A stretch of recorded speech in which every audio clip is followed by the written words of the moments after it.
Patrick Cohen. Bonjour Anissé Mida. Bonjour Patrick, bonjour à tous. Qu'est-ce que vous nous annoncez? Va falloir oublier les comprimés, les pilules et autres cachets.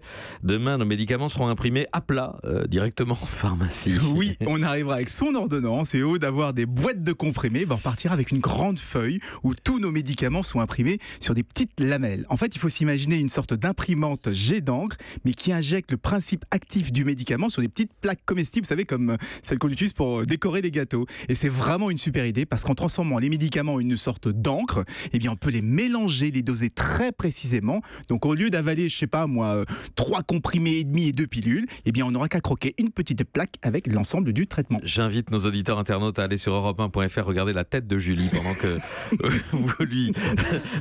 vous l'invitez à imaginer ce futur médicamenteux. Alors j'imagine, Anissé Mida, que ça fera faire des économies. Oui, parce que c'est le même principe que les médicaments à l'unité. Comme il n'y a plus de boîte et qu'on imprime uniquement ce dont on a besoin, on ne se retrouve plus avec des cachets en trop en fin de traitement. Ce sont des chercheurs de l'université de Copenhague au Danemark qui ont mis au point cette nouvelle méthode de fabrication. Et c'est très malin parce que la médecine a fait d'énormes progrès, mais la fabrication des médicaments, elle, n'a quasiment pas évolué. C'est toujours décomprimé, fabriqué à la chaîne, tous dosés de la même manière et rangés dans des petites boîtes.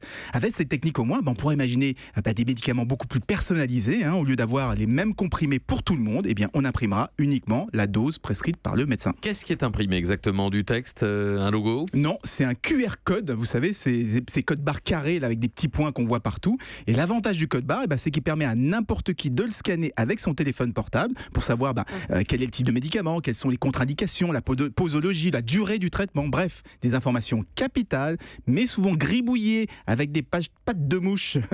Et bien là, au moins, on sera sûr de ne pas avoir d'erreur de médication. Merci à vous, Anissé Mida. Europe 1.